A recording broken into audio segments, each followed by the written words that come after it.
A word to the wise. This episode contains spoilers for Hellblade: Senua's Sacrifice, as well as discussion of mental illness, abuse, and suicide. Listener discretion is advised. On this week's episode of Electronic Fun, I'm joined by feardeer to dive deep into Ninja Theory's Hellblade: Senua's Sacrifice, and the folly of comparing a game to Dark Souls. So please, join me. Let's have some fun.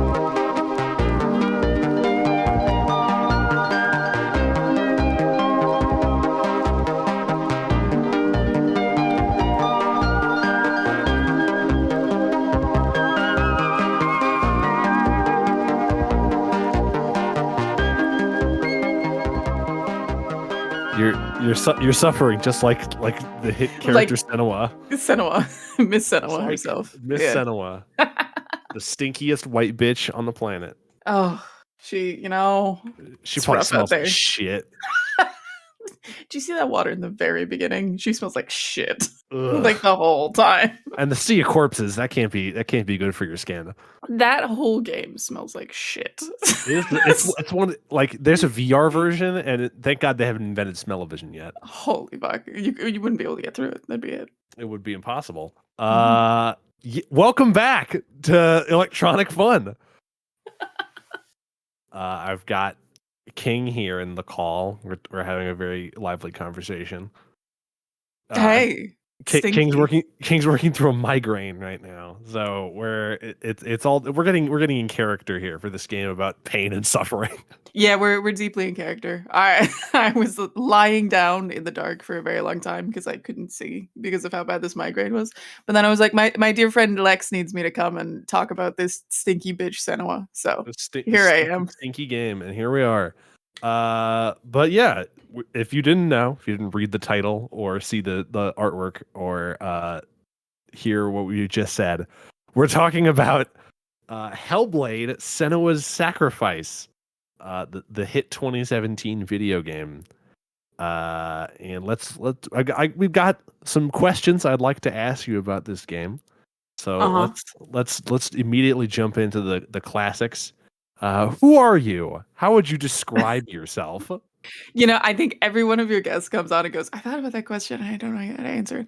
I also don't know how to answer it. None of my friends know how to describe themselves. It's very embarrassing. Yeah, I think it says a lot about your friend type, Lex. I'm going to turn this one around on you. I think this is the kind of people that you like to interact with. No, but I am sometimes reluctant content creator, sometimes reluctant streamer. Basically a jack of many, many trades. You're an artist? Yeah. I've been an artist for a while. I've been a writer for a while. I've paid the bills doing a lot of stuff, So these days I tend to stream. So you can find me streaming on occasion. You do GTA sex roleplay minus the sex? Yeah, just full sexual roleplay on Twitch. That's basically what I do. It's awesome. But yeah, that's the long and the short of it. I'm a bit of a social menace, and that's kind of the whole thing. Again, a lot of my friends are very, very jack of all trades, or they do all kinds of different things. But you particularly are a very strange enigma. I guess so. I don't think about it too much. I've known you for 4 years, and I feel like I both know a lot about you and also know nothing about you. It has been 4 years, hasn't it? Wow. And we're here to answer. We're here to maybe learn a little bit more about you here by diving into this video game. But before we start talking about Hellblade itself, how did your sort of relationship with games begin? Did you have a lot of games when you were a kid? Did you not have any until you were older? Stuff like that. So I think the definition of gaming, because I started with pen and paper on like tabletop stuff like 22 years ago, somewhere around there. A long time ago, I started playing. You make that sound like you're 47 when you say it's I'm 109, and I'm looking really good for my age. So we just kind of go with it. I started with second edition D&D. It was how long ago I started gaming. But I did that. I did tabletop, and then my father was the one who got me into. We were very, very early on the internet, the home computer jump. So I played, I think Ultima Online was the first game I ever played, like way, way back. And I played a lot of text-based multi-user dungeons, which, for better or worse, I still play to this day. But it was a jump from there into MMOs were kind of my gateway into, oh, video games. Oh shit, okay. This is super cool. The interaction and the interface and everything. It was a very social base more than was a video game kind of base. I was never a console kid at all. I still to this day shrink at the sight of a controller because I don't know how to use them. Yeah, I've played GTA with you many, many, many times, Yeah, and we're I'm still amazed that you play that game with a keyboard. Like you I fly do. helicopters, I do. and Yeah. there was one point where you didn't know how to swim. You didn't know how to swim Yep. up Because because I you were on a couldn't because keyboard. it's reverse controls and I didn't realize till we were in the water. On a video game, you Um, just pull up on a stick, and it's that yep. easy. Nope. I had to find a specific key combination in GTA. And if I recall correctly, I ruined the entire mission because I couldn't Yes, you swim. did. We was the high. Yeah. You'd crashed into the ocean. We were about to finish the heist, and you Yep. ruined it for us. Yeah, that's it is what it is. But yeah, I've been a PC gamer for a very long time. And Senua, as we'll see as we get into it, Senua definitely appealed to me in the sense of it's less of a like Dark Souls or like a super mechanic heavy game. It's very narrative, it's very beautiful. We're gonna get into it, but Yeah. the combat on the surface looks very Dark Soulsy. So yeah, it's we'll get into that. But But yeah, that's yeah, go for it. yeah, what? But let's just get into it. What is Hellblade? What is it about? What is it? What is it? So Hellblade is a romance. It's a No, romance. it kind of really is though. It But is. at the same time, the way I feel is it's not about the romance at all. Hellblade is a very introspective, very cathartic look at your relationship with yourself through the narrative of this woman, Senua, who does have dreadlocks and is probably very stinky, but lovely girl who has to deal with a lot of things. And it's done in collaboration with a lot of kind of psychosis analysis and stuff like that in a very real way. And basically, she has to go down into the depths of hell, Hell with hell, one L, one L, hell. because this is Uh, we're getting Nordic up in this bitch. we're getting fucking Nordic. Yep. Skaviton fika. Yep, there we go. She has to go down there to rescue her dead lover who is trapped in the grasp of hell where he doesn't belong Billion. because yeah, Dillion, because Senna and Dillion actually are not Norse. They're not Vikings. So she has to No, they're go from England, I think, around that Ireland, zone. actually. Yeah, they're Yeah, Irish. Celtic. Yeah. They're the Picts. So yeah. Um but yeah, it's a very interesting look and it's very linear in terms of story, but it's really dark and it's really lovely on the other side, I think. Yeah, there's a we're gonna obviously talk about the themes of psychosis later. There's a giant warning at the beginning of the game that says this is a game about psychosis. Yeah, it's it's a bit of a doozy when you load it up for What the is it? first Where is time. it? Warning: this game contains representations of Yeah. psychosis. But we'll get into that and Mhm. your sort of personal connection with that. But let's go back with that. What was your first experience with this game? Where were you in your life at that time? This was 2017, about a year before I met you. Yeah, so I played it as soon as it came out. 2017.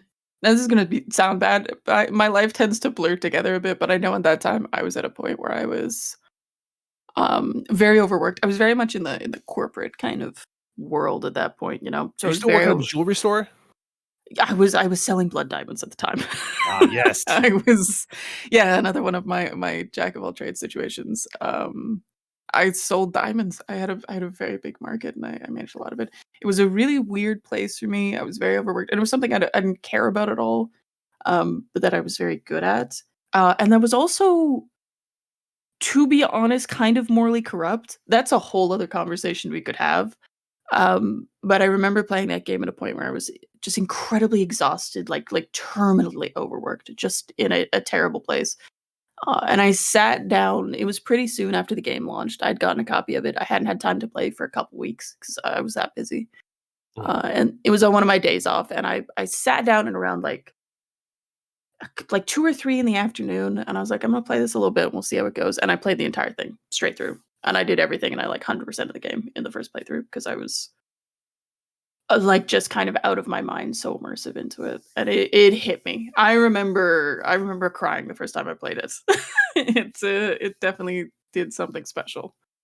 So how did you hear about this game? Because it's not it's a game by Ninja Theory, and they've done Mhm. some bigger games in the past. Specifically, most notoriously, they worked on, I think, DMC Devil May Cry, the shitty reboot of Devil May Cry. Yeah, Uh, exactly. so and after that, they this game they did entirely independent. They didn't work with Capcom or anything. This was an entirely independent thing that they really wanted to work on. Uh, so how did you sort of it's not exactly a super big budget high No. AAA game, which is what I mean to say. So how did you find out about this game really? I God, I wish I could remember who, showed it to me initially, but it was a game that was brought to me by several people, and I think it was just the aesthetic, the vibe, everything about it. People were like, "My friend King used to play this game. They do this." And I remember from the advertisements and everything, the trailers, I had no idea what the game was about. Like, nobody knew what it was about. We saw this really cool girl, there was a lot of, like, interesting looking settings and kinda combat snippets and stuff, but we had no idea what the game was about at all. And it was just shown to me by a few people, and I remember looking into it just a little bit and seeing that it was like this, as you said, like not a big game. I believe it was several years they were working on it, and it was kind of like a labor of love sort of thing. Which, as a You could some, tell. yeah, as a sometime artist, that's super attractive to me. And I remember too, I was kind of in the I played a lot of MMOs, so I was like in the burnout stages of all of these games that were just uselessly adding content and so much stuff and just churning out all this content that you can't even possibly play unless you have no life, you know what I mean? So the draw of something like that it was really, really interesting. So even with no information on it besides Hellblade and this cool kind of graphic and visual that everyone had shown me, I was hooked. I was into it. I'll save a lot of the graphical talk for later. Let's immediately just talk about the gameplay itself. Uh, Mhm. this game has a really there's two different gameplay modes, I would say. There's like 3D puzzle walk around parts, where you have like weird perspective stuff, like parts of The Witness, essentially, where you have to like line up things in the environment, like make rune shapes or stuff, and like sort of a 3D exploratory stuff. And then there's just like traditional. I hate to compare it to this specific game, but Dark Souls esque combat. Yeah. Um, comparing things to Dark Souls is the ultimate dead horse to beat in video game criticism, but they're It's pretty just like similar. Dark Souls. For the record, I've never played Dark Souls. But, yeah, no, there's first of all, the puzzles itself I found very, very enjoyable. I'm not a puzzle game kind of person at all. I'm also not a Dark Souls kind of person, so, I think there's enough equivocation of what they're like here without there actually being, "This is just Yeah, like Dark Souls," because I super enjoyed it. Let I'm me tell you, I'm not playing Elden Ring, so I unlike me on the other hand, I've played through Bloodborne and Elden Ring, and I'm in the midst of playing through the original Dark Souls. Oh my god. So they got me.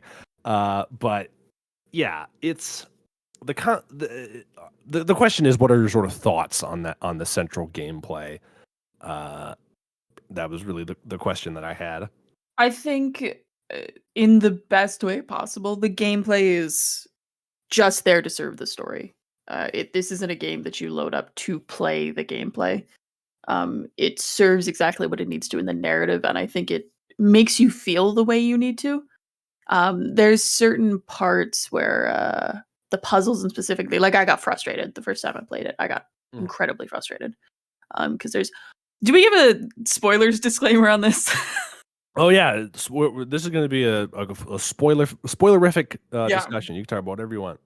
Yeah, this is very, very spoilers. I would say if you want to play this game, go play this game before I tell you everything, because there's a lot of stuff that on the back end, if you know it, it changes how you play the game.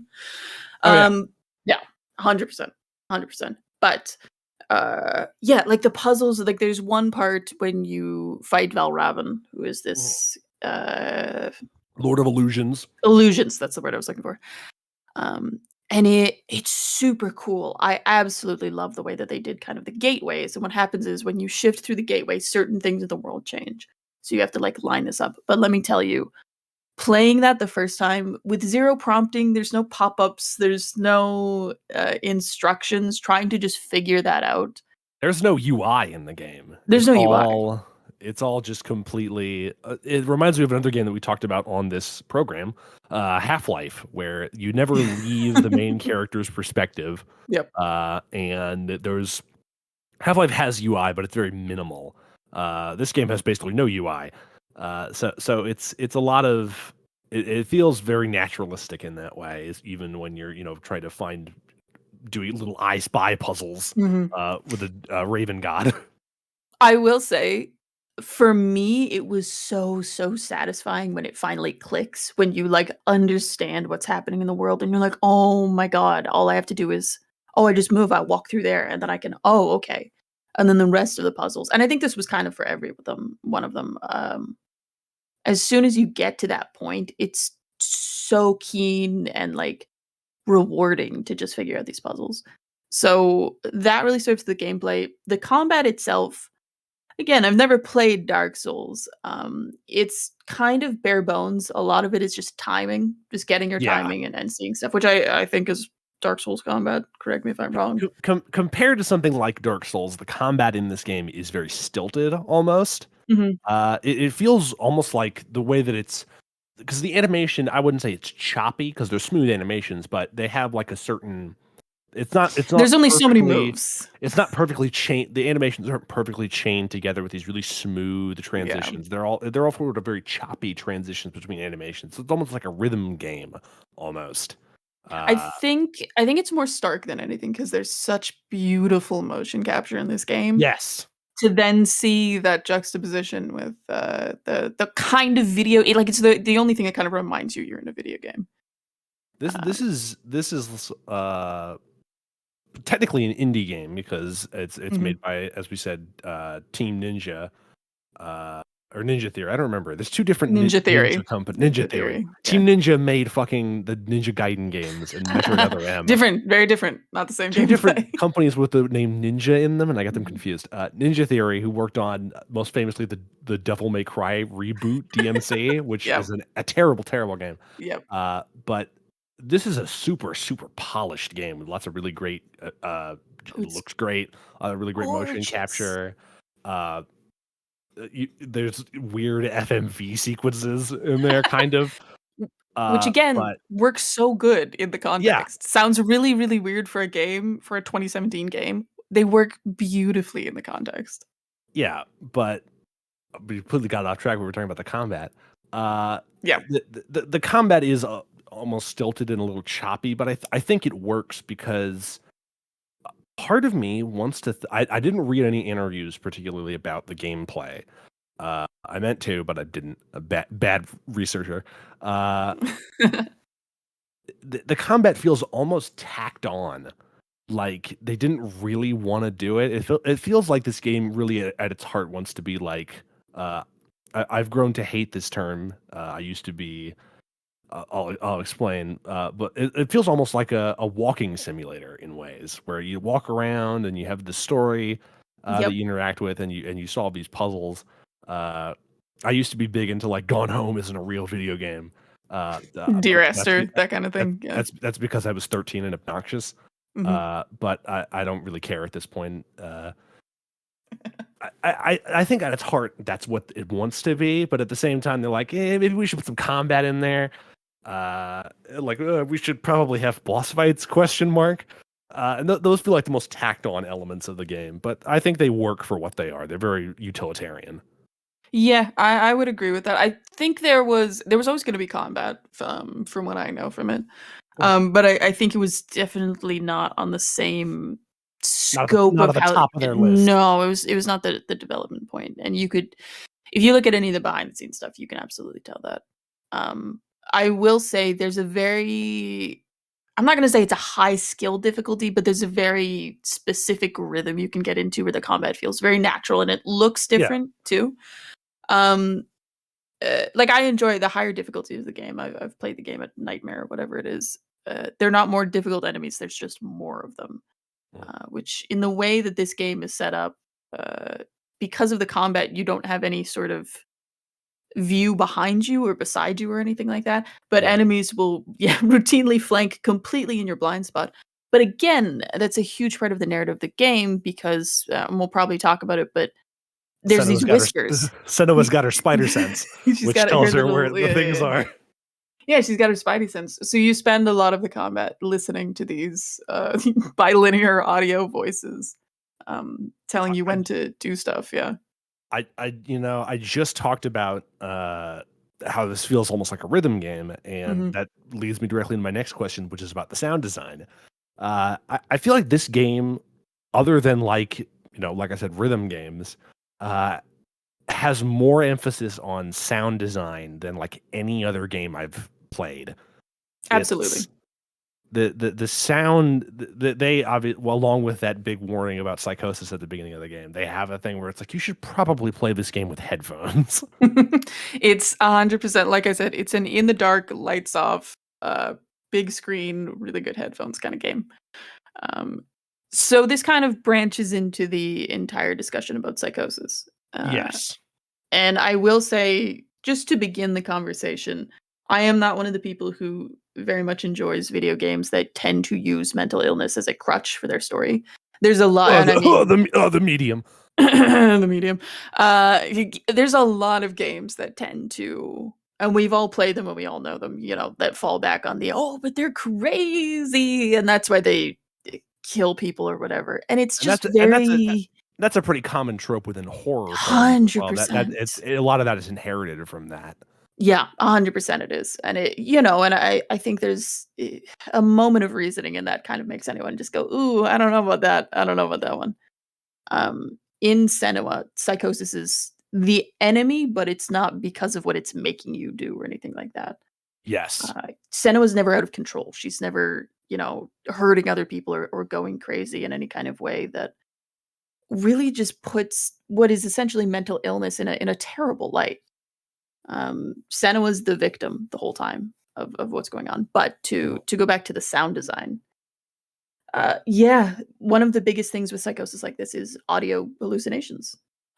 So that's essentially what it is, and there's great footage of behind the scenes. They have one of those, basically the ASMR setups, with like the ears Yep. and stuff on the microphone, and it's just all these great voice actors and stuff, just like circling around and running past it as they shout and stuff and whisper, and it's the funniest thing to see them record it. But when it comes to And the game, it's exactly what it should be. yeah, it's obviously this game takes place in the past. They don't specify a Yes. year or anything. It's obviously ancient times. Senna was picked from Mhm. Ireland. It's sort of that there's also, she's specifically in hell, the Norse version of hell.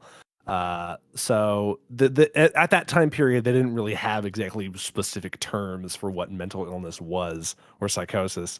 Uh, so they met, the characters in the game just call it the darkness. And it's sort of, it's psychosis, but there's also obviously a little bit of schizophrenia in there where Mhm. Senna was just hearing a lot of voices, and those voices are, normally I hate the sound of people whispering in my ear; it just annoys me. Uh, but in this game, I think it works really, really well because of the sort of the way that they convey the story to you. Because uh, in the context of the story, they have the characters believe that the darkness is sort of a curse that's placed on Senua. That she can hear the spirits of the damned or whatever, Yep. and they all give, they're these voices, but they give sort of different information. Like they give sometimes contradictory information. Like one will say like "Don't go in," or the other one will say "No, go in." Blah blah blah. They'll give sort of very contradictory information, and you probably have more to say about that. But I think it works really well. I think it's great. You're not wrong at all. And there's a very interesting thing. I would love to know if it's coded or if it's me like projecting, because Mhm. I've played this game so many times, and I find when you're doing really well in the combat and stuff, um, sometimes the voices will fuck you up on purpose. They lie to you. They will Yeah, flat out just lie to you. But when you're doing bad, when you get hit a few times and it's brink of death kind of thing, they'll suddenly turn around and they'll be helpful. yeah, and I mean, the thing about the voices fucking you over in combat, it gives me a little bit of a segue, a little bit of a tangent. We're gonna go back to the psychosis stuff because it's the core of the game, and I want to talk a lot more about that. But I want to briefly talk about the permadeath, the quote unquote permadeath system. Yeah. Uh, Very early in the game, Senua has some sort of weird experience. I don't know what to describe it as. Where basically a rot takes over her hand, and every time she dies, it crawls up her arm.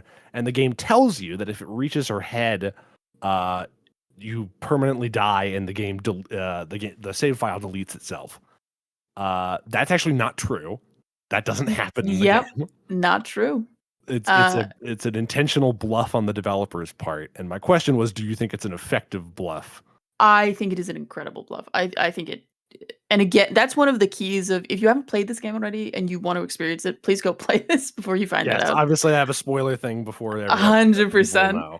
But like that's the key because it tells you on the different difficulties as well. Like it'll limit the number of lives you have.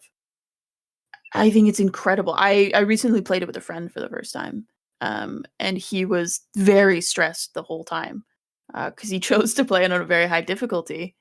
But he died several times, and you can see the rot going up, and the whole thing is when the Yeah. rot reaches her brain, she'll die, and you can see it going all the way up into her face and stuff. Um, but yeah, and I think it's indicative of just the whole thing with again the core of the game, the psychosis and everything like that. I'd hesitate to say it's not real because the experience of it and having to deal with it, I would argue make things very real, but it's one of those things where it's like, it's not actually gonna hurt you, it's in your head. Yes. And you have to feel as the player as if you're dealing with something very similar. So I think that was an incredible thing for them to include. And they don't even tell you at the end. This is something I think you've No. probably found it the same way, like just scrolling through things later on. You're like, "Oh, wait, hang on, you can't actually die?" Yeah, Yeah. there's a very dramatic moment at the end of the game where Senua lets the rot go to her head, Mhm. to sort of end her journey. And she doesn't obviously die, but it's her own way of moving on from this journey Letting go of is it. is letting Yeah. go of that. And I think that's really effective. And it is a very effective way to add stress onto the player because you're playing like, oh shit. Yep. Because I wouldn't call this a terribly long game. It takes about 8 or 9 hours to beat. Uh, Yeah, it's not awful at all, it's not a but terribly long game, but it's 8 or 9 hours that you lose, and you're like, ah, man, what the fuck. So I think it's a really effective system. Uh, but before again, we're gonna get back to the psychosis stuff. I got, I think, two more questions before we get back there. Uh, I talked about this game sort of being almost walking simulator esque with a lot of storytelling stuff. And there's another one of the voices that's in Senua's head, who is a real person. Mhm. Is her memories of a guy named Druth. I don't think it's specified where Druth is from, but he ended up running in to the Northmen, basically the Nords, the Nordic Viking guys, uh, and they fucked him up. They burned him alive. They did a bunch of terrible stuff. Uh, he basically has his own form of darkness or mental illness. It's Mhm. implied to be PTSD essentially. But he serves as a sort of storyteller in that he knows a lot of these Norse myths, and he explains them to Senua through these uh, stone tablet things. And my question was, if you how you think how effective you think that those storytelling methods are within the game and how they relate to the larger story. I think they're super effective in again what they serve to make the player feel. Um there's a lot of ambiguity and I think you really have to pay attention to the story to know a lot of stuff that's going on. Yeah. Because Druth again is from Ireland, and I didn't figure this out I think until my second or third playthrough, just because I wasn't paying attention to it at the time. But Druth is from Mhm. Ireland, and he was. Mm. There's a whole very very buried. You'd have to really look for it, but there's a whole mythos about who Druth is in real life. He was Findon, which was this whole story about betrayal. He was a prince, this whole thing. But I think in terms of what it makes the player feel like, because you have someone there, and this is the AMV, the video overlay Yes. uh, of What a Druth's penny. performance. Yeah, it's interesting because it's very real, and it kind of, for me, sharpens the realism of it when you put it in the almost perfect video game universe, and then you can see his real face. And the actor who did him, I've forgotten his name, but he pulled off an incredible kind of evocative performance of a guy who was basically suffering for the same thing that Senua did. Mhm. And Yeah, the same darkness. yeah, I think it's as much as I think that the FMV stuff is kind of weird, you have to get used to it. Yeah. But I think it's effective in showing that those are basically Senua's memories, because every time that you're interacting with this character, you're interacting with this character who is obviously not with Senua and is in Living in her head, quote living in unquote. her head, Yeah. basically. Yeah, it's Druth and Senua's mom and Senua's dad, Mhm. and also Dillian, her deceased lover, who was fucking flayed alive. Not a great way to die. You got that Uh, man, got the blood eagle out there. Was Not not great. not a good Not way to great. go. No. Uh, the other question I had before we get back to the psychosis Mhm. stuff is about that historical setting. Uh, and a lot of games, most prominently the Assassin's Creed games, have their historical settings mostly as set dressing, where it's like, oh, what if you were in pirate world, or what if you were in What if you Egypt? had Where yeah, what if you had a sword but you were also near the pyramids? Yeah. yeah, what if you were hanging out and what if you got to be Leonardo da Vinci's gay lover? Uh, which that's a great concept to make a video game about. Uh, 100%. but Well, that then it's the Assassin's Creed have the new Norse game, but I haven't played it, but I know they have that new one. And I again, it's completely set dressing, which is fine, but it's a whole different world from and Senua. me personally, this is good. I try to. This is an interview show. I try not to talk about myself too much. But I I'm going to school. I'm a historian. Mhm. I think it's valuable that a lot of games try to teach you history. There's one game that in particular that I think is very good at that. That's the Forgotten City on Steam. It's a game about ancient Rome, which I think does a really good job Yep. of conveying that stuff. But the more modern Assassin's Creed games, they're basically set dressing, but then they have a little side mode where it's like, oh, this is what life in ancient Egypt was like, and it's like that's kind of interesting. But do you really think a teacher's gonna on a school budget get an Xbox 360 or an Xbox One and be like, hey, Let's let's play go this for the through class. let's play through this for the class? Like that's not gonna happen. No. It's interesting, but I feel like they could have just made it like a separate game for PC or something like that. Yeah, ultimately useless. This game in the credits they have both a historical advisor and a psychosis advisor, which I think are two very great things that they have in the game. Uh, the question was, how do you think it utilizes that historical setting to the fullest? Because it's not exactly super accurate. The names in particular, I think. What is Senua's dad's name? Oh, I what the fuck is his name? Zinbul. Oh, Zindel. That is not a picked name. No, it's not. I'm forgetting where Zimble comes from. I looked it up at some point. But I mean, I will say it's a very evil sounding name, and as we very, very quickly come to see in the game, he is definitely one of the He is villain. basically the main Yeah, villain. it's kind of the whole thing. I think that the setting overall, and again, it's one of those things where there's a lot of context clues, but I think the setting overall plays a huge part in kind of removing the weight of the mental illness, the psychosis and everything, removing the weight of it from being like too scary or immediate, Mhm. while at the same time very clearly showing basically the ignorance. Because I think it's and as a historian you may have thoughts on this, but I think it's very easy to be able to look back on something that's already happened and kind of been like, oh well, of course they didn't see it this way, they didn't understand what was happening, of course they, they didn't have the tools, they didn't have the resources to figure that out. So I think in terms of just dealing with Senua and all of the things she's going through, the setting kind of removes you enough from facing things head on that you can get perspective on it, and I think that's huge. I And I yeah. No, go ahead. Finish your sentence. So I do think too that the overall, because there's a lot of context clues that aren't pointed out, and that's a huge thing in the entire game. But things like a lot of people have said, "Oh yeah, well Senna was a Viking and stuff, right?" And it's like, no, she's not. She's a Pict. I mean, she's wearing the woad. She's got the blue on her face and stuff, right? Her costume design is all pretty accurate to what it would have been. She's completely separate from the Vikings, but it's something that's not pointed out very obviously. You have to be paying attention to the setting and to everything to understand that. And again, that sense of otherness and that sense of trying to navigate a world that was not at all built for you. I think that's a huge thing in how the game is framed for you as a player. Yeah. Also, I looked it up. The pics are from Scotland, not Ireland. Oh, are they? Oh, I might be Yes. getting. Oh. You fool. It's very late at night. Don't bully me. Yeah, I really have to agree. There's the very first game we talked about on this program, which was Silent Hill 2, with a good friend Jackson.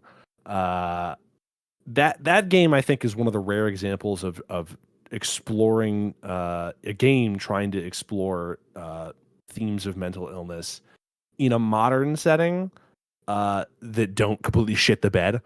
Mhm. Uh, it's I feel like it is harder to do that now in a game that takes place in the modern era where we have more of an understanding of mental illness. Not to say that it's that having the game take place in the past is an easy way out.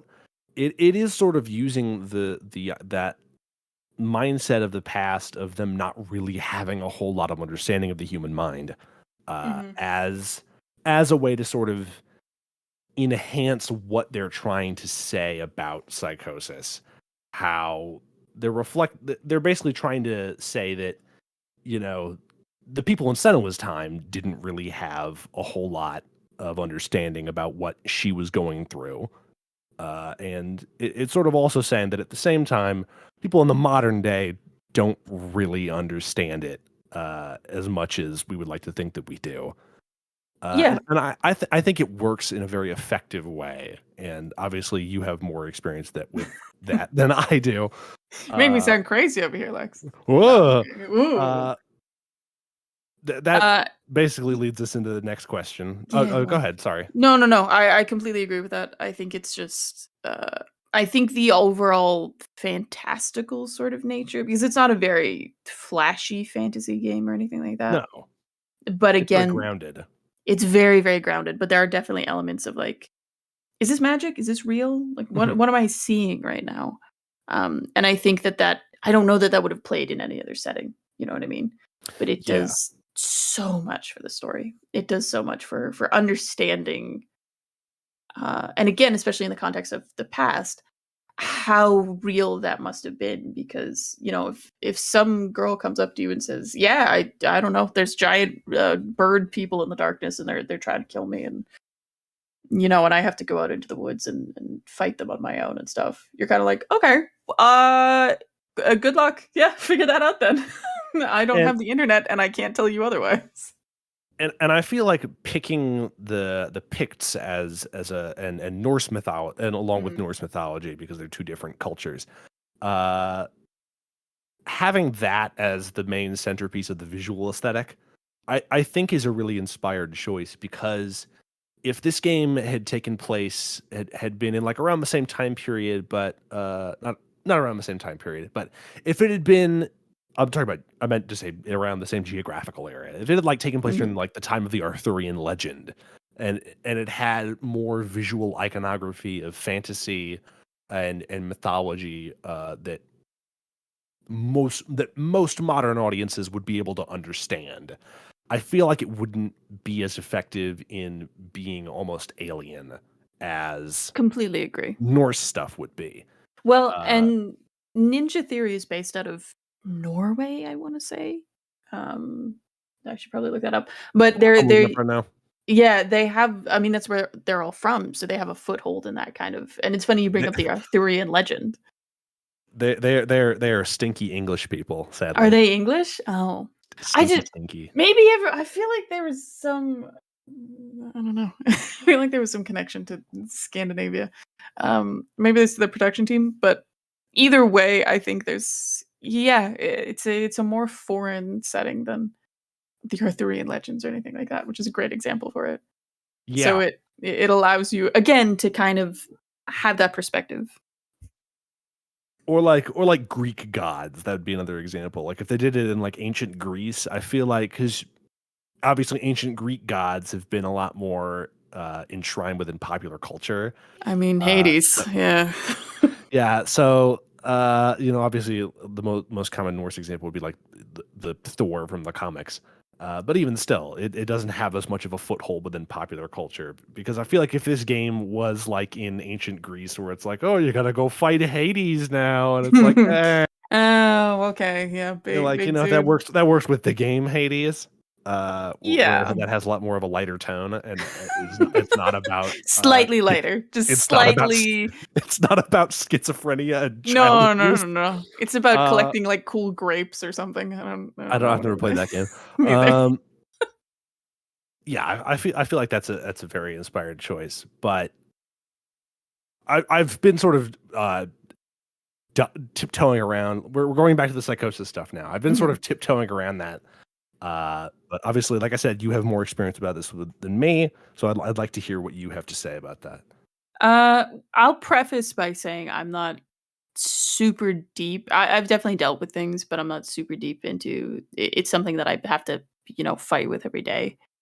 And as So far as I know, you're not schizophrenic either. I am not. I am not. No, so it's a perspective of um without, giving away my entire personal history on Life it. history. Yeah, on my good friend's podcast.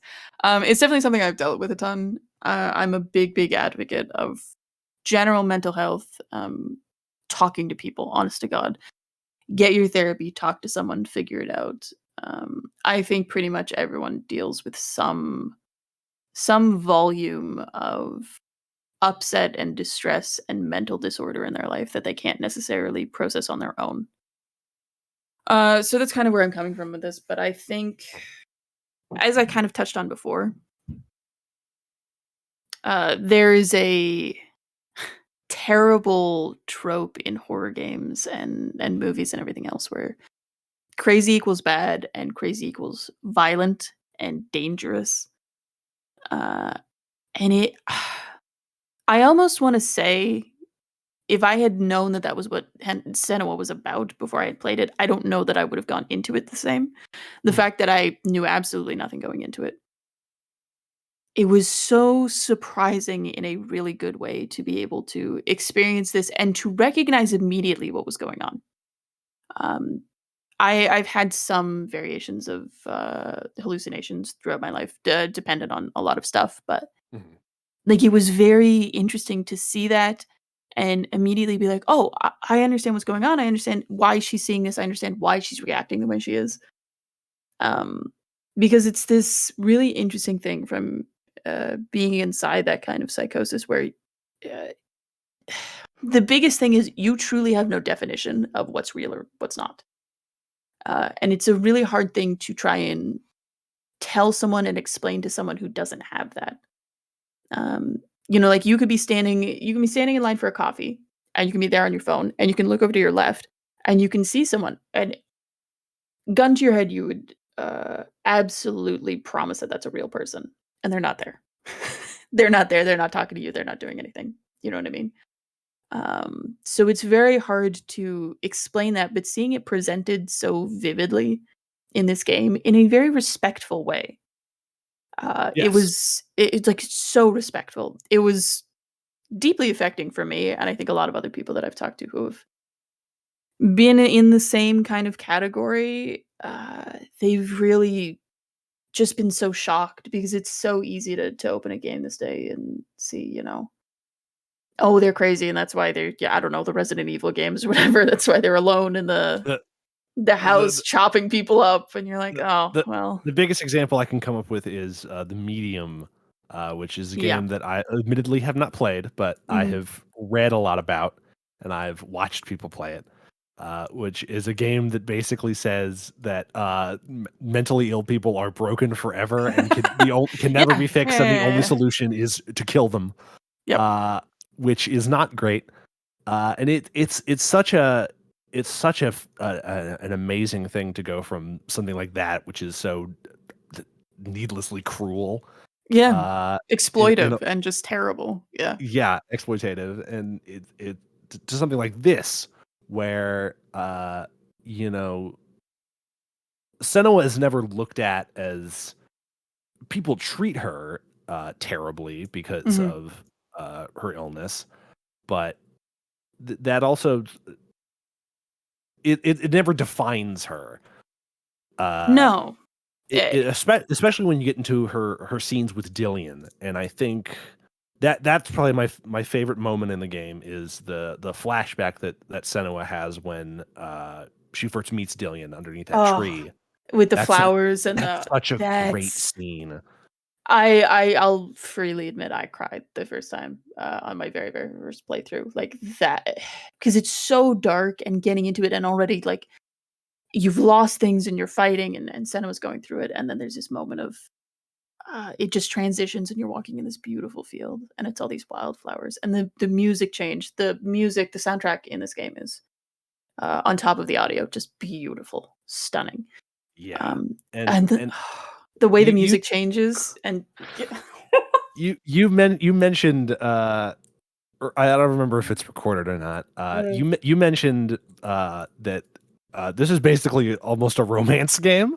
So Uh, and that's yeah. and it kind of almost is, and in many, video game romances are generally sort of a very bottom of the barrel thing. There aren't a lot of them Yeah. that are well written, but this is one of the really really good ones. It Uh, you you feel it you you immediately. you do feel it because as you begin to understand later on is that Dillian is the only person that has ever really understood Senua, Yep. uh, and accepted her for who she is as a person. Her mom, who accepted, who, as we find out, also had the darkness and could hear Exactly. voices. Uh, she sort of really only engaged with Senua through that. She didn't sort of talk to Senua like a normal person. She mostly Yeah. just talked to her about the darkness. And her father, we'll get into that, is a whole different story. But Well, yeah, no, not to cut you off, yeah, no, go ahead. but, I think specifically to the characters with that, all of them play a very, broken down perspective on exactly how Senua has options to deal with her psychosis. From Druth, from to her mother, to her father, to, Dillian. Like, her mother and Druth had the same kind of illness, quote unquote, the darkness.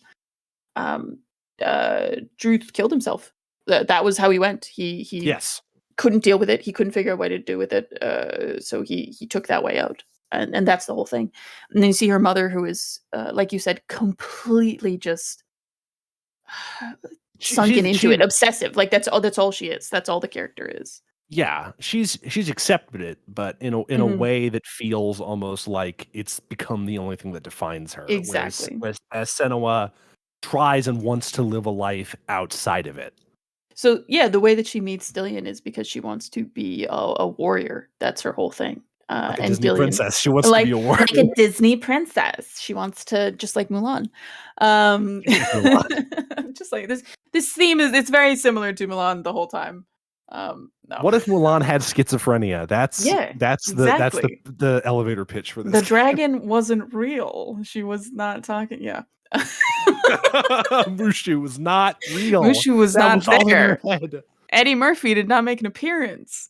Uh, no, but that's you're completely on the money there because Dillian is he's a warrior in their clan, right? So the way that they meet is that, and you see it in this beautiful cutscene. he's under this huge tree and he's, training. And she very, timidly kind of watches him from a distance until he sees her. And he goes over and has a very normal human interaction with her. What's your name? Senua. I haven't seen you before. I don't leave home much. Oh, Zeno's daughter. I have to go. Wait. Who taught you to fight like that? No one. No one. Well, I watched you, and You learnt all of that from watching me? You should become a warrior, you know. me? I'm Dillian. I'm here for the warrior trials. Just come and watch. And bring your sword. It's really great. Oh, it's so Because touching. her dad essentially has been obviously believes that her illness is a curse that has been placed upon her. And so he deliberately keeps her inside and at one point basically throws her into a pit, like Buffalo Bill. It's not great. Yeah. Not parenting 101. Don't throw your kids into a pit. Try not to do that. Try not to. Don't do that. Yeah. But yeah, so she watches him from afar and mimics him, and that's how she learns her sword play.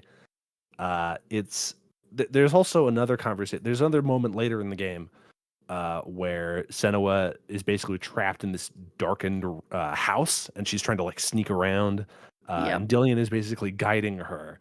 And then at the end of that sequence, you find out that that whole sequence in the house was in her head, and she was basically just sitting there, spaced out, talking to Dillian. But just the whole time, the way that Dillian speaks to Senua, and I don't know if we mentioned this, but the point of the game, Senua's quest, essentially, is that she has Dillian's head on her hip. Yep.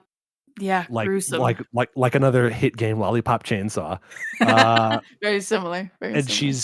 she's trying to basically get to the goddess Hela and basically revive him, or at least set his soul to rest because he was brutally murdered. And she sort of wants that for him. And it's, yeah, like I said, it's a surprisingly very tender. Every discussion they have is incredible.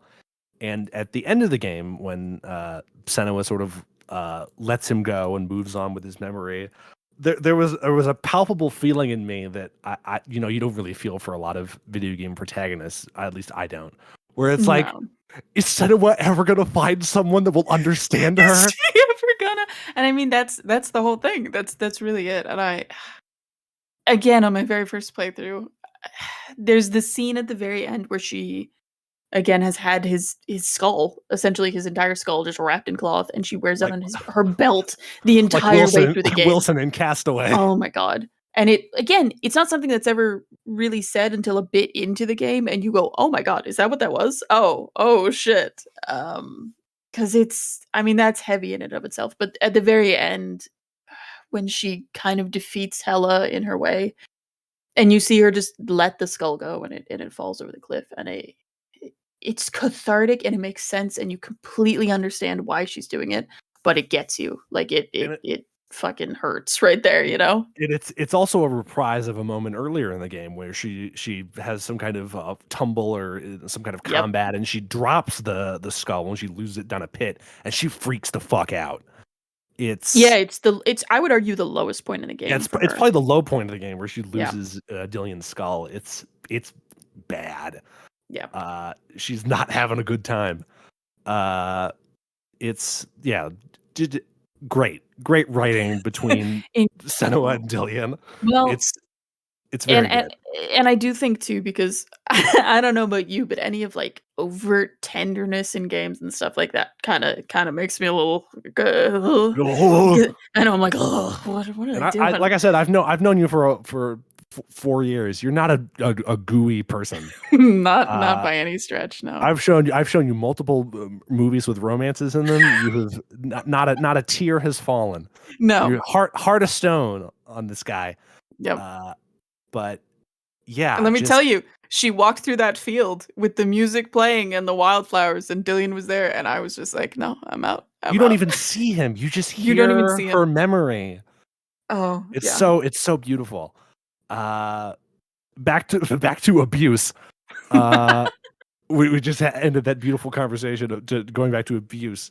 Yeah. It's later revealed that essentially a lot of Senua's quest is kind of in her head.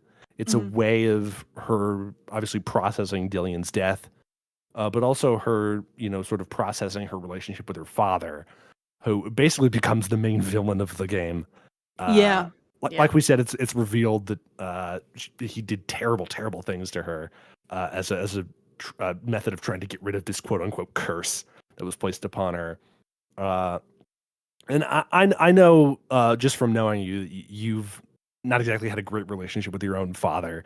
And Yeah. and the question that I have is sort of, how do you see yourself in Senua? Do you see yourself in Senua? It's funny. I don't. And this may be very specific to me. I know a lot of people, especially when they play very, very cathartic games or cathartic Mhm. stories, anything in this kind of realm. I think it's very easy to be like, that's me. I'm that person. We're going through this together. I got it. He's That's me. literally me. It's either literally me. I think that's very easy, but for me, it was always a very separate thing. I think it was Anne Carson who had a really great quote in Grief Lessons, but she basically talks about, actors are there to act. They are there to go into the pit with you, because nobody wants to go down into the darkness alone. You know what I mean? And I think that's a Yeah. huge context of the game overall. So for me, it wasn't so much, hey, this is a 1-to-1. Oh my god, I get it. She's just like me. It was a very I'm just sneezing in the other room. I didn't even hear it. You're fine. It was a very just open parallel where I was like, I see someone going through something, so I understand in a reflective way, um, how I have and will and probably am right now thinking about or processing things in my life. Mhm. In terms of the abuse specifically, and again, I want to stress how respectful and tactful it's done as well. It's not exploitive. Nothing about this Yeah, they is. they don't like do It's a shock anything. value. No. Yeah, it's not like an exploitation movie where they'd like, yeah, let's show her being like abused or something like, yeah. Yeah. Most they show you is like, her being forced to watch her mother being burned at the stake, which is not great. Which is not Uh, good. No. or the thing with the pit, it's not too grotesque, I would say. There's the implication of a lot more. Yes. And that's the thing. Like, I think for me, that's great storytelling. Because again, like these are all things that people deal with. They're real. They're incredibly nuanced and difficult in real life. But it's not something that you have to describe down to the detail. So I think with her father, with Zimbal, the way that they set it up, I think it casts a very wide net over people who have experienced this or people who know someone who's experienced this. Um, and it's a very serious thing. And there's at no point any like, which again I appreciate, no remorse. There's no point where it's like, well, he had a point. If you look at it this way, you can understand what he's trying to do. Um, I really didn't feel at any point that there was a nod to that or an understanding for him because as you said, he's doing awful things. Like part of the abuse is very very emotional. uh he Yeah. sends her away and he locks her away and he throws her down a pit, and it's the isolation. um and to diverge a little bit, if you talk to anybody who goes through like CIA like torture methods and stuff like that and all kinds of things that really really break people, Yeah. it's not physical. It's not physical pain. It's isolation. It's mental fatigue. It's things like that you really can't escape. And it becomes very easy to see how that, like with a little bit of a care and love, like with Dillian, Senua could have been a completely different person. You know what I mean? Oh There are yeah. glimpses of that for sure, and it That comes out that so strongly. Yeah, that's the thing that makes it going back to the stuff with Dillian, that's the Mhm. stuff that makes it so heartbreaking is that Oh. she was so close. She Yep. almost had that life. Yep. And then obviously Dillian was taken away from her. And it's and then Zendel was like, yeah, that was totally your fault. You did that. So the funny thing is too is and it's not even really an argument, but there's a little moment that her and Dillian have farther on in the game, where it explains why she left when she did, because Dillian dies because the village gets raided by Vikings, Yes. by the Norsemen. She's not there at the time. She's off. She's in the woods by herself trying to quote unquote Yes. fight her darkness. And Dillian was very against that. He wanted her to stay. He wanted to work through it with her, to support her and help her. But because of everything that she grew up with, it was the only thing she knew. She knew that, when Zimble was like, oh, well, when you're getting bad, what we're going to do is basically lock you in a room by yourself until you figure your shit out. Which is so damaging and insane to do. But you can see how she falls into that pattern. And essentially that pattern is, I'm not saying that she would have saved everyone if she was there, but Dillian died gruesomely and terribly on his own without her, and she has to come back to that. So you can, the cycle of abuse is there. And her own self-imposed exile is where she found Druth. Mhm. So Druth in his own way was also trying to do the same thing Senua was doing, which is go off and basically find herself or himself in the woods. And as it turned out for both of them, that didn't really work out for either of them. No. But yeah, I think again they handle it. Everything is so tactfully handled, and it's so good. And the actress who plays Senua, Melina Jurgens is her name. Mhm. She's not a professional actor. She was Ninja Theory's video editor. Yep. And they're like, why don't you? She was a stand-in, and they're like, why don't you do it? And they're like, okay. And to be very honest with you, I almost think that that's like part of the magic of why this game works so well. Yeah. Because I have done a good bit of acting in my life, again, jack of all trades, but I've done a good bit of that, and I've gone to a lot of quote unquote acting classes and stuff. And I think there's a point to some of it. I would argue that a lot of especially mid to base level acting classes are not teaching you good shit. And I think that in terms of if they had gotten an actor to come in and quote unquote try and act crazy, and act It would have gotten like, very different things. I could foresee where it would have gone very, very sideways with the like hammy, overplayed everything else. It's like a Daniel Day-Lewis versus a Jared Leto. 100%. That's a great fucking example. It's like you get a Daniel Day-Lewis, you're getting Mhm. some really good. You get a Jared Mhm. Leto, you get used condoms sent to you in the mail. Exactly. That's completely what it is. So yeah, I don't know. It was kind of struck gold there, but my God, Yeah, it works. it's amazing that they were just like, hey, our video editor, it was just so happened to be just naturally a really, really great actress. It reminds me of editor Lex is probably gonna have to edit this out. MLB pitcher Dave Stieb, who Hey, get in there, yeah. who was I believe an outfielder for a very long time when he was playing college ball, but then was suddenly plucked out for one game because one of their pitchers they didn't have enough people in the bullpen. Suddenly they found out he had the best fastball on the team. They just plucked him out of nowhere. Yep. And then suddenly, sometimes things like that happen.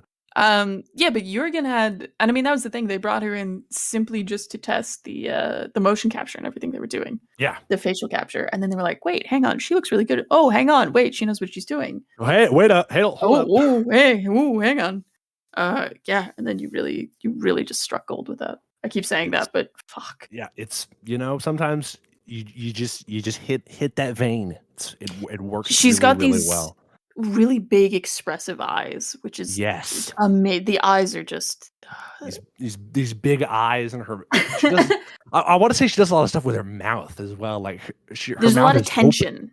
Yeah. A lot of tension in her jaw. Mhm. Her mouth is open a lot of the time, and it's there's something about that sort of those very expressive eyes and that very tense jaw that I think Because there's a few yeah fourth wall breaks specifically at very specific times. There's a couple where she turns and looks directly at you, at the player, and my god, it's so arresting when she does it, especially the first time when you're not ready for it.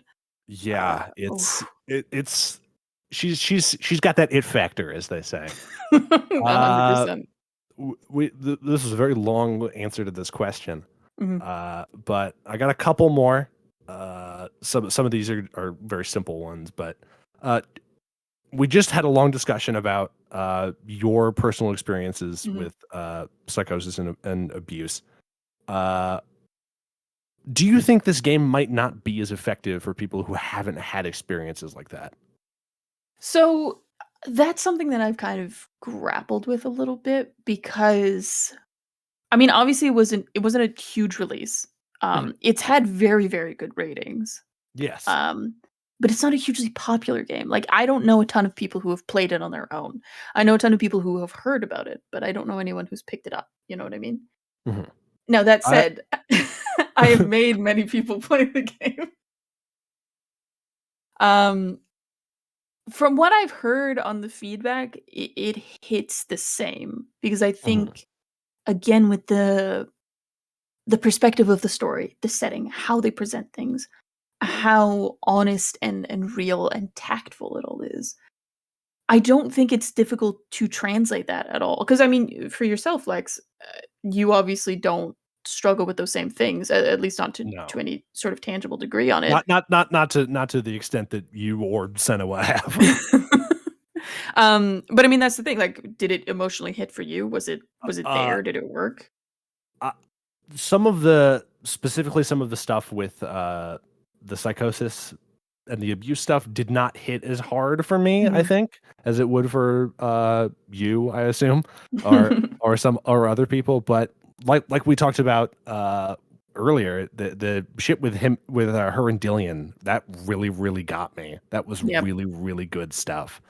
I think that, you know, art in general is about experiencing viewpoints that aren't your own.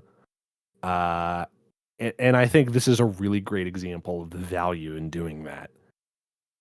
It's just even if you haven't had any sort of experiences like that, it's really powerful just from even just from an objective viewpoint.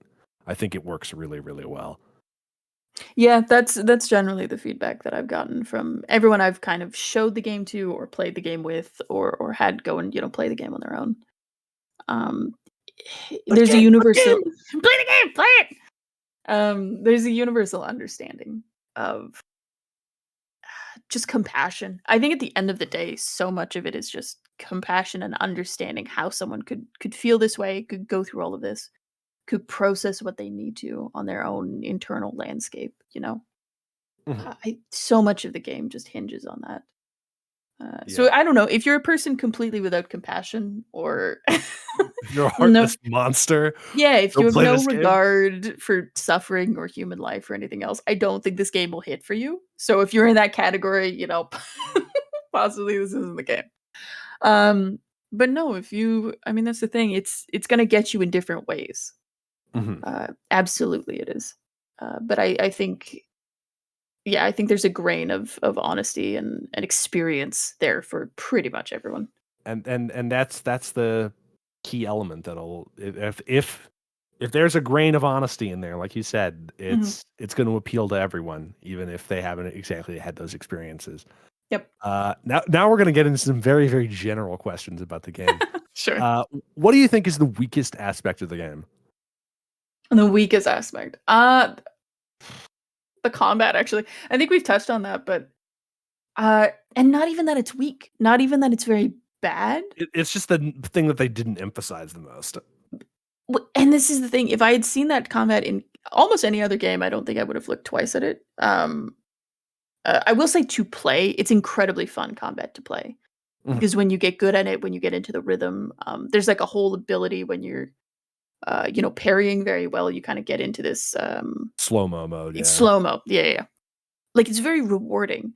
But I think next to how beautiful and polished and thoughtful the rest of the game is. There's just a little bit of jankiness with the combat. Yeah, it's not the deepest thing. It's No. obviously not the thing they spent the most time on. No. And you know, I have a feeling I know what the answer to this question is. What do you think the strongest aspect of the game is? Oh, you know, I would almost say the story. I would say the humanity in the story. Who'd have of it. guessed? Who'd have guessed? Who'd have fucking guessed? But I mean, Who'd have thunk? that said, again, like I cannot stress enough, the soundtrack on this game. Warduna did the soundtrack, absolutely stunning. But everything, the visuals, the attention to lore, the storytelling. That's something I don't think we've touched on at all. But there are these little, Yeah, I briefly mentioned it when you talked about Druth, about the storytelling yeah. stuff. But they have a very interesting parallel to the story. Yeah, they add color to the world, but they also sort of serve as a way to almost parallel the story and Mhm. also, you know, give you more backstory about who a lot of these people are that are involved in the story. Because some of them are stories about Norse gods, but some of them are, you know, Druth's personal stories where he tells of his experiences and things like that. Yeah, I think it's humanizing in a way, but all these little like story nodes that you can discover gradually around the map. They do a really good job of paralleling why people do crazy things. At least that's kind of how it played to me. Which in a lot of, you know, mythos and in everything all over the world, I think there's all of these big kind of almost ridiculous choices that these characters make in you know, if it's Greek or East Asian or Roman or Norse or whatever mythos, you know, like people make these crazy decisions. And you go, why the fuck would they do that? And then you kind of pare down how you would react in a situation as fantastical and crazy as that. It And seems to be a pretty common theme throughout all human society is people like Yeah. doing weird shit. people do weird fucking shit. People like telling stories about what if a guy did a weird thing? Wouldn't that be crazy? Yeah, exactly. What if a dude turned into a dragon and then his brother killed him? Wouldn't that be weird? What if we tricked a blind guy into throwing a spear made of mistletoe right into a dude's neck? Wouldn't that be crazy? Wouldn't that be It's one of- crazy? One of my favorite stories of Wouldn't that be a little kooky? Would be silly Oh. crazy? our dear Loki, who in actual mythos, sorry Marvel fans, but in actual mythos is just a terrible person, just awful. It's just like, what if I killed people for fun all the time? Huh? What about that? Yeah, but to put that in perspective of Senua, I think it does a really good job because Senua is, and you get the narrative in the story. Senua is something who would have these stories told about her. You know what I mean? If anybody knew her, or there was a way for that to kind of disseminate, at least in my headspace, I feel like she would be the kind of person who these stories were told about. And you can see that from inside it, from when it's happening, it makes it's sense. Everything she does makes sense. It's like playing a myth almost Yeah. in a way, but with more abuse and schizophrenia. Way more. Which, to be fair, probably existed in most of them. We That's just didn't probably talk about true. it. You know, some of Yeah. those guys probably were a little. Yeah. I will say Senua is a hero too. Yeah. She Senua is not. You know, we've talked a lot about Senua's suffering, alliteration, but it's the game is not just like the new Tomb Raiders where it's basically like porn of her being really injured or shit like that. Yeah. So somebody on that development team had a fetish. I know for certain. But yeah, I mean, you know, I don't mean to be like a girl boss, but like Senua kicks ass in this game. Senua kicks fucking ass. And the thing is too, she's an incredible hero, but there's there's never a moment you ever get frustrated playing an RPG and the character does something that you're just like, what are you doing? What are you doing? Stop that. But there's no way to get away from it. I never have those moments like everything she's doing makes sense. It's very real. It's very human. And even when she's kind of, you know, losing, like when she loses Dillian's skull or anything like that, when she's losing it, when she's freaking out, she's not doing so in a way that like alters the plot or anything. Again, in the tactful sense, it's not negatively ruining her life or anything because she's freaking out, because she's out of control, etc. It makes sense, and you can see her suffering, and you can see her willpower and her drive to work through that, through the choices she Yes. makes, and it's Espe- incredible. Especially right at the very end when she rejects her father. That's Yeah. a really Powerful. indomitable will moment. I got 3 more Girl questions. boss. Yeah, let's go. Actually, technically 4 because one of them's a 2-parter. That's okay. What's your favorite location in the game? Ooh, It's a toughie. that is a toughie. It's a very good looking game. Uh the bridge might it's very early in the game, but the bridge might be my favorite. Bridge is And good. I think it might just be a combination of the music on that, the enemies, it's raining, you're on this big bridge, it's beautiful and cinematic, and you were just beating the shit out of some guys on a bridge, And with and a it lot of feels good. a lot of bridges in this game. A lot of bridges. Bridges are very indicative in North Smith. A So lot of there's a bridges. yeah, a lot of That's bridges. true. Bridges are also, storytelling elements. It's all about themes. Yeah. That's what it's all about themes. Mhm. Mine is I hate to be a broken record, but it's that flashback tree. Oh, the where, tree. That where she meets, actually, I might change my answer because in right in the terms of cockles, right in the gameplay, cockles of my heart, right there. right? Oh, in terms of gameplay, I think the bridge was like the coolest to be in, but that split second of the tree, yeah, that might be it. What's your favorite song from the soundtrack? Uh, the bridge theme, actually, I think. Not to sound like a broken record, but the bridge Up theme. on the bridge. Yeah, there's a lot of really, really good music. Yeah. Passerella Death Squad did the closing one, and it's a beautiful song. Because there's no lyrical music throughout it. Well, actually that's not true. There's like chanting. There's like Viking chanting and a lot of very like guttural sort of vocals. No, like English words. No. And then you get to the very end and it's this beautiful cathartic moment and she lets Dillian go and she accepts so much and then this incredible song comes up. And it's the first time that you're kind of really hearing clear music in the game, if that makes sense. Yeah. It's I will moving. say right there at the end, I did laugh because you hear you've had this very realistic, naturalistic music and this chanting and it sounds great. And then, at the very end you get like the synths come in. Synthesizers and like a drum machine and you're like, what the fuck is this? Wait, hang on, whoa. Is this gonna be the Full House theme song? Is this like starring Senua? I've been in Manhattan the whole time. What's going on? on? Everywhere you look. Yeah, absolutely. That was very funny. But yeah, that's a really great song. The feeling sometimes wishing you were someone else. Feeling as though you never belong. This feeling is not sadness. This feeling is not joy. I truly understand. Please don't cry now. 2 more questions. So, this game is getting a sequel. Yeah. What is it even called? Senua's Saga, Hellblade 2, I think it's called. Yeah, I believe it's Senua Saga. They announced it back in like 2019 when I didn't even know about this game really. And I think at the Game Awards last year and just a couple months ago when we're recording this, they showed off a trailer. Which I immediately sent to you. Yep. Before I even played this game, before I even knew what it was about. Before you watched it, you just sent it to me. Yeah. It was just like, yep, I gotta show it to King. Now that I've played / watched it on YouTube, I think it's kind of weird that they're doing a sequel. It's like, what do you have to say? I don't disagree. Now I will say, I know nothing about the sequel. I don't think that they've released anything about the sequel. And all we have is that it's coming out and there's a trailer for it. And also, the trailer is amazing. Ninja Theory did get bought out by Xbox, so it's going to be an Xbox console exclusive. Yeah, one of the like million great developers that have been swallowed up by the maw of Microsoft, like Obsidian. And let me tell you, I don't think I'm buying a fucking Xbox for this. So I mean, they're doing a thing that'll probably come out on PC too. That's what they're eventually. Doing.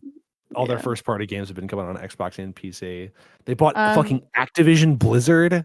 Good And like, lord. Yep. I swear to God, I'm gonna go off on a fucking soapbox tangent here. I swear to God, we need to start breaking up these fucking companies. This we is need a to whole go. other We need to go podcast. full. We need to start fucking breaking up these companies. Yep. Disney, fucking Microsoft. We need to start breaking these motherfuckers up. We need to get back on those antitrust laws. Get that shit fixed. I swear to God, we need to get rid of copyright. Copyright shouldn't exist. I'm just trying. This is gonna be my leftist manifesto. Copyright shouldn't exist. Billionaires shouldn't exist. Large multinational corporations that own a million different companies. Diamonds shouldn't exist. Diamonds shouldn't exist. Fuck all that shit. Yep. Anyway, this is a separate one. We got to talk about the movies sometimes. We got to. Had enough of Marvel.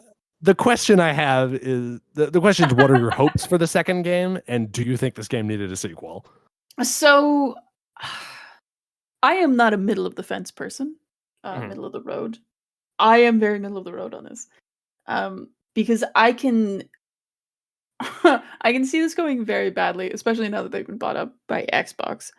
And when I initially saw the trailer, I had an intense fear that this was going to come basically like another sort of Dark Souls, like combat centric, like just little seller game.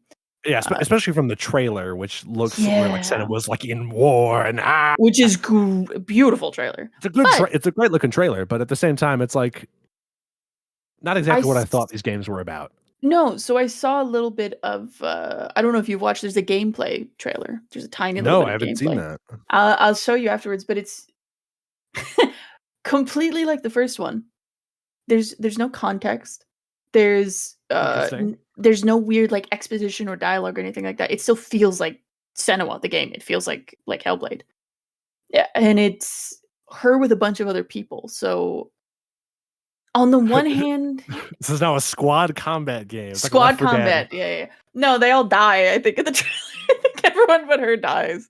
What if Senua was like Gears of War? Exactly. And I mean, so that's the thing. Like on one hand, I'm very, very apprehensive of it becoming sort of a weird thing. And I don't necessarily know that the story needed to go anywhere.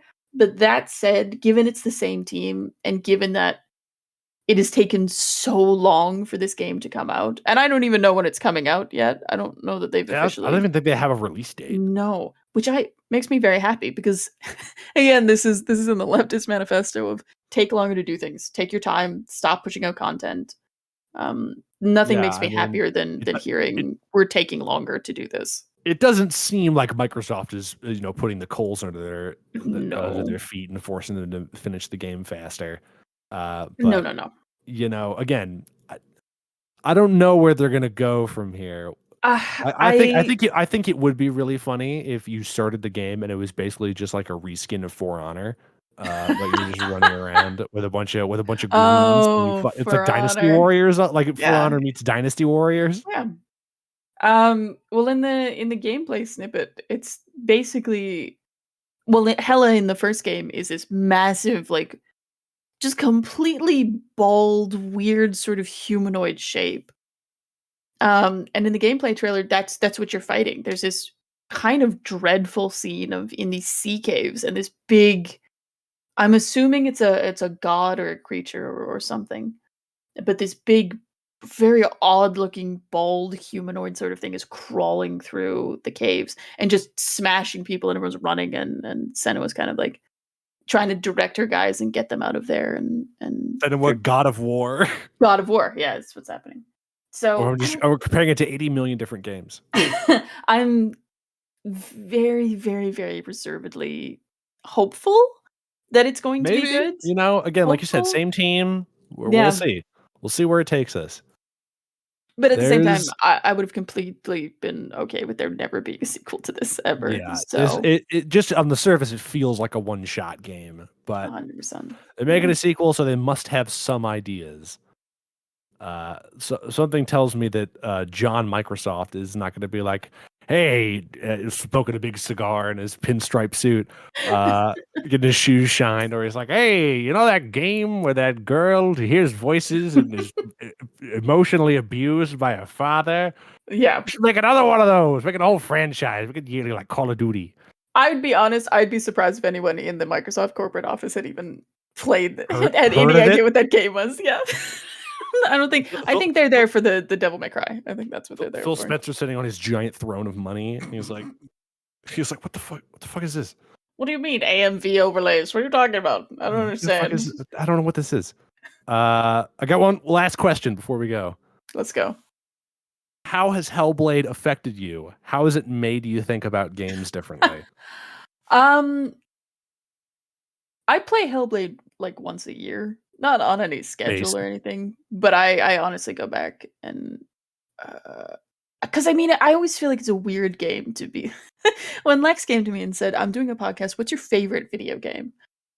It jumped to mind immediately, but I was like, "This is a weird. I don't know if that's. I don't know what this Yeah. says about me that this is my very favorite strange. game." Well, I mean, the other option was if I feel like MMOs were off the table for favorite game because I probably would have said Secret World, and then you would have kicked me out of the. I would podcast. have banned you because I'm Yeah. not playing an MMO. Exactly. That's a whole other conversation.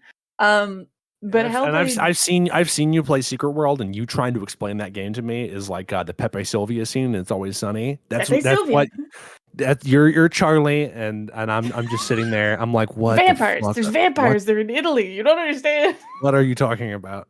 The Illuminati's there. You don't understand. Deus Ex. Why Yeah, you in the bathroom? Hellblade is and will continue. I mean, it's a game that I genuinely enjoy replaying. And if any of my friends are like, "Oh, I'm interested. I want to play it," I will either play it for them, or I will sit with them while they play it, or I will like it. I love it. And I think for me, just the vision of how honest and conductive and beautifully open a story, just because there's no variations. Hellblade is the story. It goes the way that it goes every time. The fact that a video game can do that, it's really, really just incredible to me, because to harken all the way back to the beginning, I mean, I started playing on tabletop and stuff, and I've played MUDs. I still to this day, and those are experiences that are very tailored by the users. Um, There's no, I mean, I didn't grow up playing Halo or anything like that, you know. It was about the story. It was purely about the story. And Hellblade hit me very heavily because it was such a breath of fresh air and such an interesting kind of reminder that can be done and should be done in media. That you just want to tell this beautiful story. You want to experience something with people in a video game, which is such a beautiful mode for transportation of these stories that I don't think is used nearly to the capacity it could be used for. So I love it both as just a structural game of how people can do things, and for the story it tells, and for how respectful and incredible it is in that story. So I mean, I'm gonna love this game forever. So You should play this game. People who are Mhm. listening to this, you should play this game. Absolutely. Or you should watch a long play on YouTube. Basically the same thing. Head on over to my Twitch. We'll play it again sometime. Let's do it. Yeah, you know, playing. I also, you know, I play usually my top 3 or 4 games. I play every year. We're and repeat users here. It's the same. I feel the same way. You know, there's some games where even if you know how they're gonna go, or if they're like an RPG, like my second favorite game of all time, which we'll be talking about next week. It's an RPG where I just play it the same way every time. Yep. You know, it's just there's something so innately good about those experiences where you're like, yeah. Yeah. It's like putting on your favorite jacket. It's like, oh 100 yeah, you know That's- it. You Yeah. rock it and you know it. Yep. But yeah, King, thank you for coming onto this program. I feel like this was a very long episode. I feel like we went a good long time. There's a on this lot. one. I feel like, you know, there's a lot to talk about in this game. I feel like I could have kept talking for quite a long time. I know you Even could on this, have. so There's okay. this is just such a great experience. 100%. And next week we're going to be talking about a game that I think, you know, has the potential to have an even longer discussion, because it's one of my personal favorite games. Not my very favorite game of all time. It's my second favorite, like I said. but it's up there. It gets close. It's neck and neck. We're gonna have King and I's mutual friend Sir B on to talk about the greatest video game of all time, 2010's Fallout New Vegas, which I'm still trying to get King to play. I bought them Have this not played. game, and they still haven't played it. I bought them all the DLC. I'm busy sitting replaying here Senua. I'm with busy bated doing breath. Yeah. And this bitch will not play the greatest game of all time. I would argue the greatest game of the 2010s, Fallout New Vegas. Interesting. Well, maybe you'll sway me next week. Maybe you and B will give me some insight into that. Well, there'll be a lot to talk about. Lot. And God, New Vegas is so good. Fuck. Yeah. Well, thank you for having me on. It's been an absolute pleasure. Yeah. I'll see everyone then next week. Stay responsible. Bye-bye. Stay frosty.